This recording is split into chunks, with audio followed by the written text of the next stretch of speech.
Welcome back to another episode of Sports Paradise Podcast. Today's a good episode. We're on the verge of a brand new college football season. We're technically already in it. Week 0, that some of the bullshit games have already happened. But now we're into the meat of it. And damn, do we have some good games to start off the season. Honestly, I'm excited. This is going to be a good season. I can feel it, right? Second year of the college football playoff. Well, like the 12-team one. But I'm excited. I think it's going to be good. Starting off Thursday night, you got Boise State versus South Florida. Now, Boise State should have their way with them. Got the bye last year. Must win, obviously. If they lose this game, season's basically over. The only kind of chance they have is when they play Notre Dame later in the season. They could lose that game and still conceivably get in. But I think for Boise State and being a group of 5 team, they have to win out. I really think it's the only option. If they don't, they're probably screwed. There's no way they get in the playoffs. So, realistically, they're going to have a big hole in their Ashton Jeanty. But, look, I think it's a game. Boise State's going to win pretty comfortably on this one. But still, must-win game for the boys. And, the game we're all looking forward to. Texas versus the Ohio State in Columbus, Ohio. Number 1 versus number 3 in the very beginning of the season.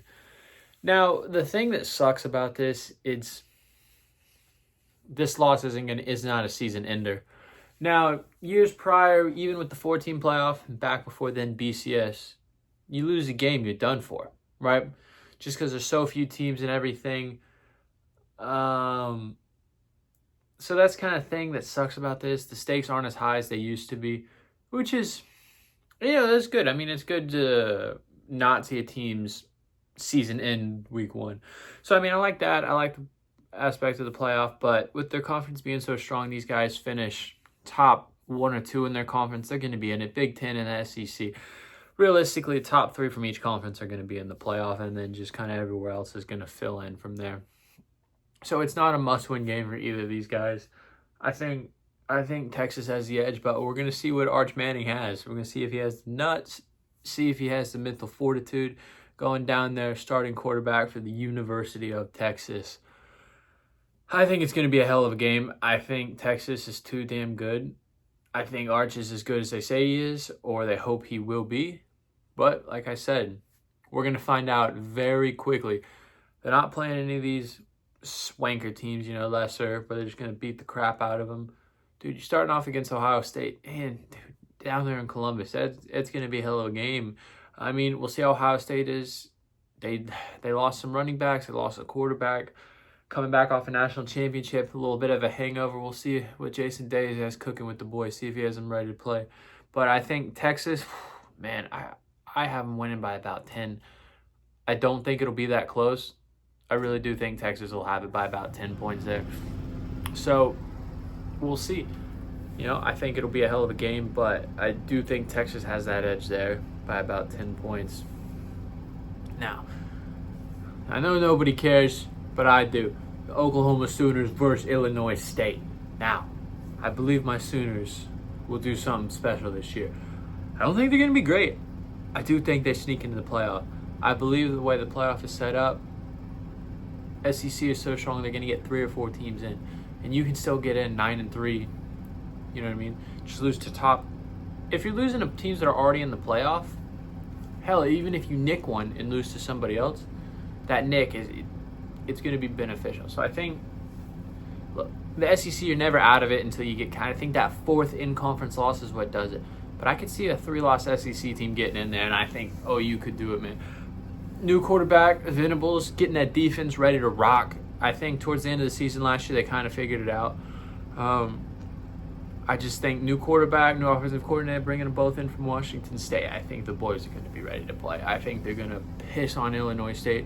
Clearly, Michigan comes to town the following week. I think the Sooners beat the hell out of the Wolverines, right? Chilling out with Temple. I don't know if they have one more game. I think it's Temple, Kent State, and then Auburn. I believe that's the schedule. But, regardless, I think the Sooners are going to have a hell of a year, and I think they're going to sneak into that playoff. I really do. I mean, anybody in the SEC can make it realistically the way it's set up and the strength they give the SEC. And you have some dogs already in there. So, I mean, it wouldn't be surprised to see them drop into the playoff down there at 11 or a 12 seed. I really think they can do it. I mean, look, the next big game of the weekend, second biggest, LSU versus Clemson down there in Death Valley, South Carolina. Oh, my goodness. Now, I think the problem with this one, it's must win for LSU, right? I mean, it's a good loss either way for either team, so that's why these games don't matter too much. With 12 teams, either of a loss, it doesn't kill your season. Now, I mean, look, I think Clemson can afford a loss more just because I believe as good as they are with Klubnik at quarterback, I think they're going to, they're going to be good for the season. So, I mean, look, LSU wins, whoo, my goodness gracious, that'll be great for them. I think they do make a run. If they win that game, I think they're in the playoff. I think if they lose, they're out of the playoff. I just think morality, look, that means you can get the extra loss in the SEC, right? I think that just buys them a loss if they win that game. Gives them more leeway in the conference. So, I mean, look, LSU loses, I think they're kind of screwed. Clemson, either way, with the ACC being kind of a weaker conference, I still believe they have a clear path to win it. But, I mean, ACC, it's going to be difficult. Miami's looking good. You got Bill Belichick in there. And, regardless if they're a good team or not, dude, nobody wants to play Belichick, one of the greatest head coaches in the sport of itself. So we'll see.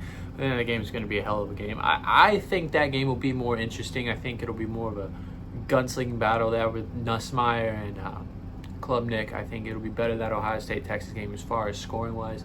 Big Ten, not as explosive. I mean, Ohio State is explosive, but you know what I mean. I think that ACC, SEC explosion, it's going to be beautiful. It's going to be a hell of a day, and I'm not even done with my games, right? Alabama versus Florida State. Honestly, I give the edge to Florida State in this one. Down there in Tallahassee at Doak Campbell Stadium, I think the Seminoles get it done. And I mean, if Alabama loses, I think their season's over. I think it's going to be, rocking into that stadium when they're full of confidence, giving them, whew, good luck. Good luck to the Tide. This isn't Nick Saban Tide. This is, I forget his name, Kevin DeBoer? Is his name Kevin DeBoer? Correct me if I'm wrong. I don't think he has his team firing, and I don't think they'll be firing heading down in there to Tallahassee. I think Alabama gets nicked. I think Florida State takes it on a game-winning field goal late, and that stadium is going to rock, and they're going to storm that fucking field. It's going to be great to see. I can't wait to see the Tide kind of just get demoralized. It was nice not seeing them in the playoff last year. I don't think they'll be in the playoff again this year. I think they're going to struggle in the SEC, especially when Florida State knocks them off week 1 and they go 0-1 to start. I think they lose that, and they're kind of done for. Then you kind of lose the argument late in the season. You're like, oh, they lost to Florida State, especially if Florida State goes on and becomes nothing, right? I think the Tide get beat, and I think it's going to be unfortunate. And I think that new head coach down there in Tuscaloosa, this is his last season. Right, if you're not making the playoff 2 seasons in a row, I think you cut. I think he's gone. This is realistically do or die for him. It's gonna suck when he loses game 1 down there in Tallahassee to the boys, the Seminoles. And that game is gonna be fun to watch when that place gets rocking, full of hope early in the season. Good luck to the Crimson Tide. They're gonna need everything in that game. I just don't think they have it. Look, after that, on a Sunday, you got a full weekend, Boise State, nothing on Friday, relax a little bit. Then you got Saturday full of fun and ended it on a good note on Sunday. Notre Dame versus the Miami Hurricane down there in Miami, Florida, Hard Rock Stadium. Woo! This is a hard one, man. I mean, you replace Cam Ward, the number 1 overall pick, with a veteran gunslinger down there from Georgia, Carson Beck. Now, this isn't, hopefully he's not still, the Snapchat stories that's tough to see. We don't want that for him. I think he's cleaned his act up down there in Miami. It's not George Carson Beck. This is the mature Carson Beck down there in Miami. Got rid of the influencer girlfriend. This guy is focused and he is ready to rock. Now, the Irish, losing Riley Leonard. Big loss for him. He was the heart and soul of that team. Now, I think Miami kind of beats the hell out of them. I don't think the Irish are the same team that they were. You lose that quarterback, kind of a Cinderella run season going to the national championship. I don't think they have that same firepower, right? I mean, the quarterback was everything. He was a dual threat, and he kind of ran the offense, and he kind of gave them the big plays when needed. Really not quite sure who the new quarterback is, but he's no Riley Leonard. Who really is Riley Leonard, right? Nobody, because they're not Riley Leonard. But no one's going to bring that same dual threat that kind of ran that Irish offense. So we'll see what the coach has in store for them. But I think Miami wins that game pretty comfortably down there in Florida. I think they're going to be a sneaky good team in the ACC. I think them and Clemson are going to duke it out for the #1 spot. I think having a veteran quarterback that's been there, done that, been in the big games, I think that's going to pay dividends having a quarterback like that. They haven't had that in a long, long time. So I think, I think Carson Beck, I think them and the boys down there in South Florida destroy the Irish by about a good 2 touchdowns. I don't think the Irish really have much of a chance this weekend. Unfortunately, America's team, the gold helmets, everything, I think the U is going to be pretty damn good this year. And I really do think they have a shot. I think the ACC, like I said, another conference that could sneak in 2 teams. But it's just hard to say. We'll have to see how the season plays out. This is all speculative, man. You got 12 teams. Who the hell knows which teams are the best from other conferences, which are the best from the others? I mean, hell, it's impossible to tell this early in the season. We'll just see how these matchup goes. Now, we have some big dogs playing. And, right, all these teams that were playoff teams last year, playoff contention, somebody's going to end off with some nicks, right? Someone's going to lose. 0-1 week 1. Not a good place to be. And then you got to come back from that, regroup. Hey, it's a long season now. You can go 2 or 3 losses and still get in. It's not over yet. Keep focused. So we'll see how that goes, man. Seeing this much firepower in week 1 is insanity. Ranked team versus ranked team. We have 3 top 10 matchups. And honestly, I think they're more important than people might give it credit for. Oh, they served the whole season. But look, I think the teams that lose this week are not even going to make the playoff. I really do. I think each of these top 10 matchups, whoever loses is not going to make the playoff, and it's going to kind of have mediocre season, a bright 4-loss season. But we'll see. That's just kind of what I'm thinking. That's kind of what it's looking like from my perspective. Now, I do believe the Oklahoma Sooners will make the playoff. Not going to say they're going to win the first game. Just not 11 to 10 seed. One of those bottom 3 teams. One of the bottom feeders there from the SEC.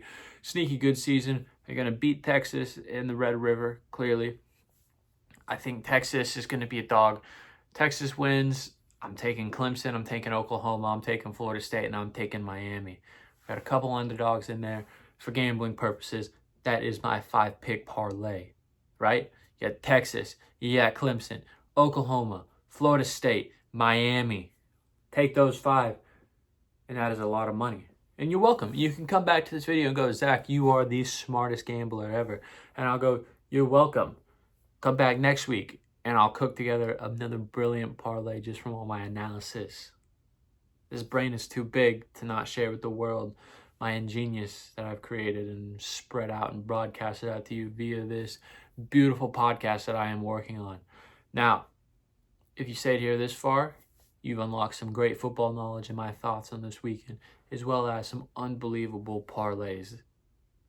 Just one parlay. If you don't want to parlay it individually, when it goes 5 for 5, you're going to be like, should have put this in a parlay. I'm like, told you so. But here we are. Appreciate y'all. Thank you for watching. If you made it this far, subscribe to the channel, right? Being more consistent, looking to get at least 2 videos out a week. Comment, like, subscribe, do your thing. I'm out of here. Appreciate y'all for watching. Thank you.